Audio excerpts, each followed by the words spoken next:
في رحلة تطوي الدروب بين المدائن والشعوب بحضرة الذكر الحكيم وحدنا رب القلوب وحدنا رب القلوب في رحلة تطوي الدروب بين المدائن والشعوب بحضرة الذكر الحكيم وحدنا رب القلوب وحدنا رب القلوب ولحفظ آيات الكتاب لقد أتينا كل باب نمضي على درب الصواب من قبل أن تجلو الخطوب من قبل أن تجلو الخطوب في رحلة تطوي الدروب بين المدائن والشعوب بحضرة الذكر. Dalam menghafalkan Quran, kitab Allah Azza wa Jalla, kita perlu menambahkan sedikit waktu dan keseriusan. Ini merupakan salah satu kaidah penting dalam menghafalkan kitab Allah Azza wa Jalla. Dalam menghafalkan, jangan bilang saya tidak punya waktu. Saya akan menghafalkan 10 ayat. Jangan jadikan hafalan Al-Quran dalam diri Anda sebagai sesuatu yang sekunder. Al-Quran itu mulia, jangan berikan hanya dari kelebihan waktu.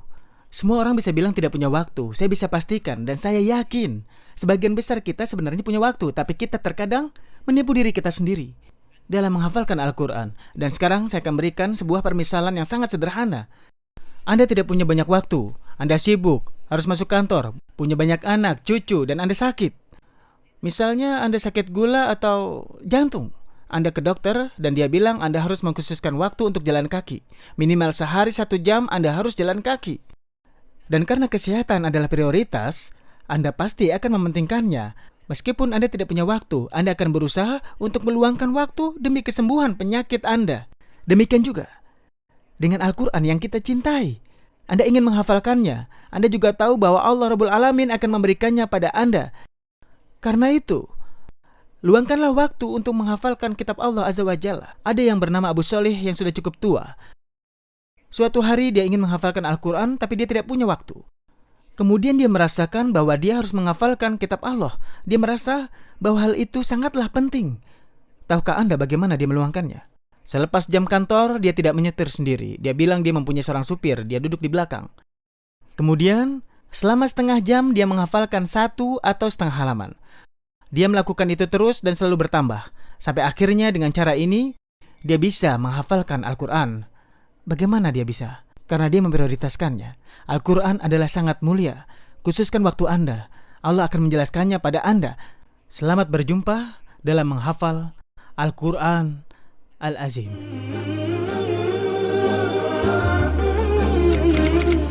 Sekarang saya akan menjumpai seorang remaja di Mesir. Dia kehilangan penglihatannya saat dia berumur 4 tahun. Setelah itu, sesuai arahan orang tuanya, dia memilih menghafalkan Al-Quran hingga dia bisa menghatamkannya.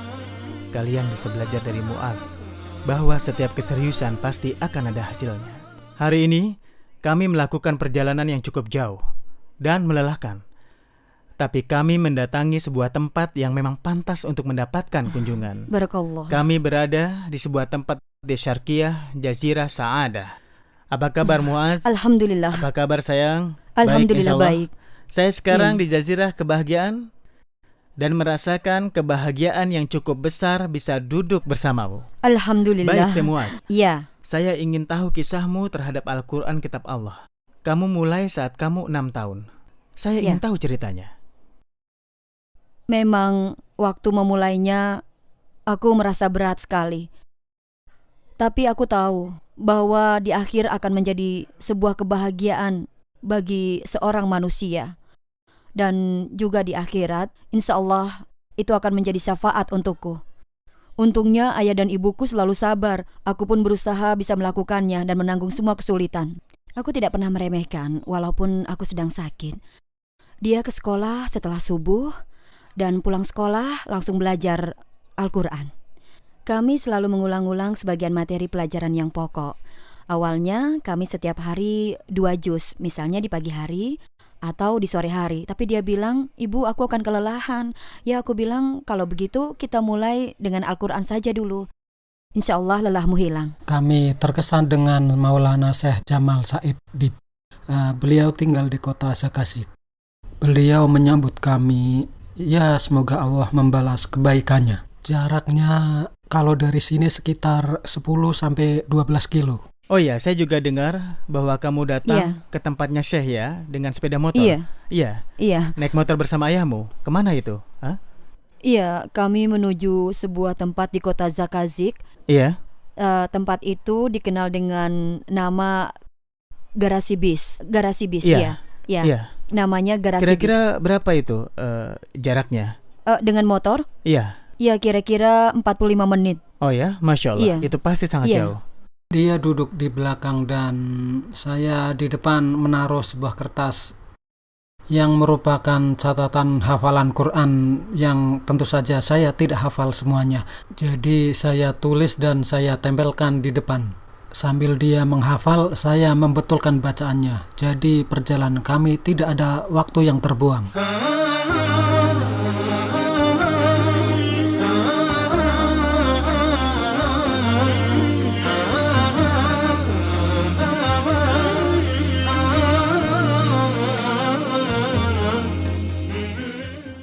Syekh meminta kami untuk mengulang hafalan. Apabila Mu'ad salah dalam tajwid atau harokat, beliau meminta Mu'ad datang lagi. Benarkah Syekh Mu'adz bahwa kamu harus datang ke Syekh pada bagian yang harus dimurajaah, 1 juz misalnya, Oh, iya.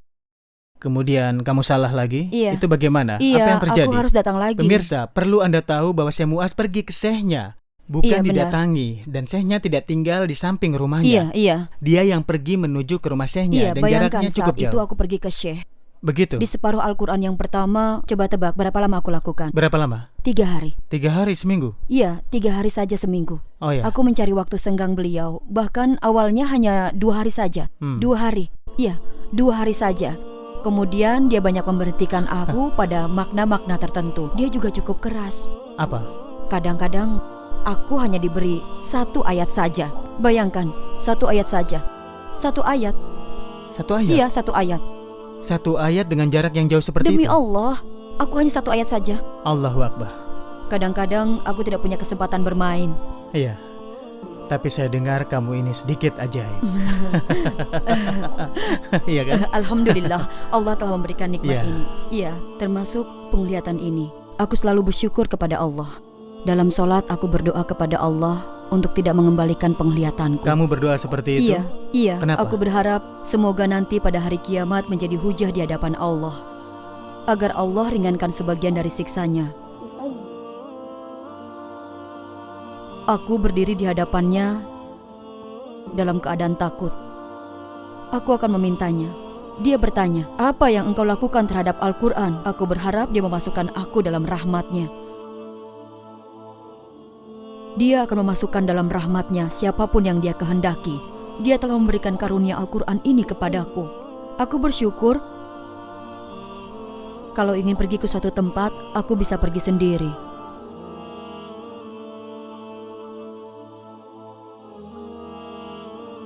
Di saat-saat seperti itu, saya teringat kondisi kebanyakan kaum muslimin yang tidak perhatian dan malas dalam menghafalkan Al-Quran.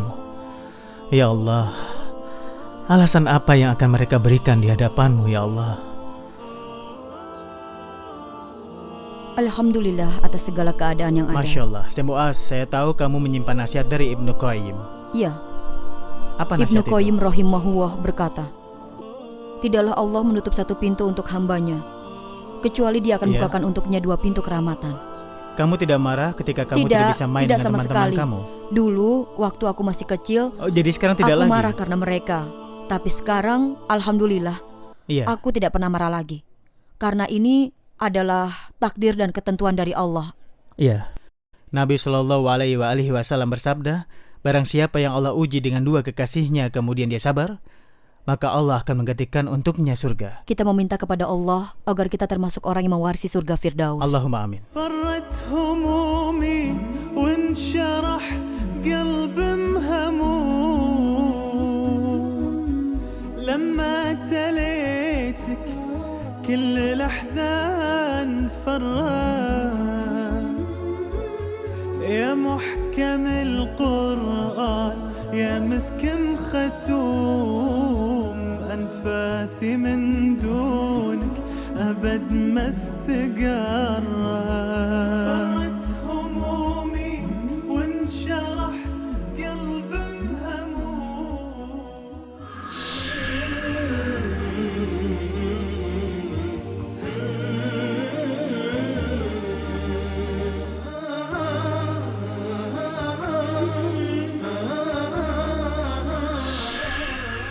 Sangat penting jika Anda ingin menghafal Al-Quran, Anda menggunakan hanya satu mushaf. Jangan setelah satu juz misalnya Anda berganti mushaf, karena mushaf Al-Quran ini banyak sekali cetakannya dan gaya cetakannya berbeda. Ketika saya meminta Anda untuk hanya menggunakan satu mushaf, Anda bisa saja menanyakan sebabnya. Semua Quran sama kan? Begini, ketika Anda membuka sebuah cetakan Al-Quran, Anda melihat dan akan terekam dalam ingatan Anda akan mengingat tempat ayatnya. Dan misalnya ketika saya menghafal Al-Quran, saya tahu dalam surat Al-Fusilat disebutkan, Innal ladzina qalu rabbuna Allah tsumma istaqamu tatanazzalu 'alaihimul malaikah. saya tahu itu tempatnya ada di sebelah kiri atas. Kemudian ayat Wal ladzina la yad'una ma'a Allahi ilahan akhar wa la yaqtuluna an-nafsa allati harrama Allah illa bil haqq. dalam surat Al-Furqan saya tahu ada dalam posisi yang sama. Inna lil muttaqina mafaza. Ada surat Naba di sebelah kanan atas. Maka demikian, bayangan Anda pada sebuah mushaf tentang ayat Al-Quran, dalam cetakan yang lain posisi ayatnya akan berbeda. Beda mushafnya akan berpengaruh pada hafalan Anda. Dan ini perkara yang akan membantu Anda menghafalkan kitab Allah Subhanahu wa Ta'ala. Kedua, saya akan menyarankan menggunakan mushaf Madinah yang bersalah Majma Malik Fad yang berwarna hijau dan kuning. Kenapa saya berikan saran seperti itu? Karena cetakannya jelas Masya Allah. Kedua, setiap halaman dimulai ayat baru dan berakhir ujung ayat. Berbeda dengan kebanyakan cetakan-cetakan yang lain. Yang ketiga, satu juz lengkap terdiri dari 20 muka halaman. Yakni satu juz 20 muka halaman. Dengan demikian memudahkan untuk menghafalkan kitab Allah Subhanahu wa Ta'ala. Dan ini poin penting yang bisa membantu Anda. Jadi sediakan satu mushaf khusus untuk menghafalkan kitab Allah Subhanahu wa Ta'ala.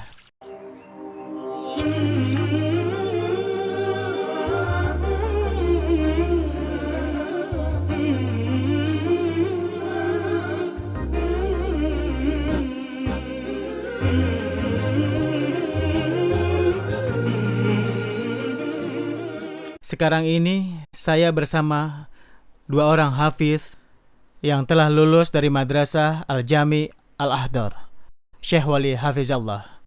Syekh Wali Hafizallah, bagaimana kisah Anda bersama kitab Allah Subhanahu wa Ta'ala? Saya mulai menghafal Quran saat usia 8 tahun dan saya bisa menghafalnya dalam usia 10 tahun. Masya Allah, Tabaraka Rahman. Sebagaimana saya katakan di muka bahwa perjumpaan kita ini adalah para hafiz yang istimewa. Bukan sekedar hafal, tapi dia menghafal Al-Quran sampai halaman-halaman yang ada di mushaf. Jangan tanya nomor ayat, tapi tanyalah halamannya dan dia akan bisa menjawabnya dengan baik. Sebelum kita mulai, katakan Masya Allah, la quwata illa billah. Alhamdulillah, insya Allah. Baiklah, kita mulai. Sekarang saya akan mencari halamannya. Halaman 273. وَمَا أَرْسَلْنَا مِنْ قَبْلِكَ إِلَّا رِجَالًا نُوحِي إِلَيْهِمْ فَاسْأَلُوا أَهْلَ الذِّكْرِ إِنْ كُنْتُمْ لَا تَعْلَمُونَ. Pertanyaan yang lain. Semoga Allah memberkahi hafalanmu. Sekarang halaman 401. Bismillahirrahmanirrahim. Walamma ja'at rusuluna Ibrahim bil bushra qalu inna muhliku ahli hadhihi al-qaryah inna ahlaha kanu zalimin. Syekh Wali, bagaimana Anda bisa sampai menghafal Al-Quran seperti ini? Masya Allah. Ini benar-benar tidak mudah. Saya juga menghafal Quran, tapi saya tidak bisa seperti Anda. Masya Allah, Tabaraka Rahman, Anda bisa menghafal dengan halaman mushaf. Bagaimana caranya? Mulanya saat saya ingin menghafalkan Al-Quran, saya melihat halamannya. Kemudian ternyata terekam dalam benak saya. Para ustadz saya mengatakan bahwa ini adalah nikmat yang cukup besar dan kekhasan yang sangat unik. Dahulunya saya tidak mengerti kalau ini adalah kekhasan yang ada pada diri saya. Halaman 451. فلما أسلما وتله للجبين وناديناه أن يا إبراهيم قد صدقت الرؤيا إنا كذلك نجزي المحسنين.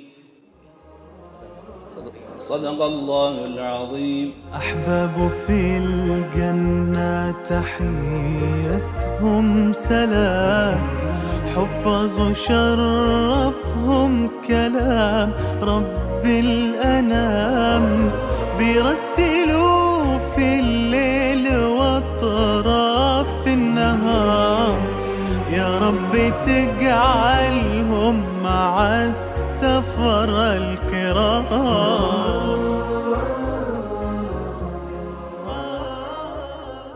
في رحلة تطوي الدروب بين المدائن والشعوب، وبحضرات الذكر الحكيم وحدنا رب القلوب، وحدنا رب القلوب.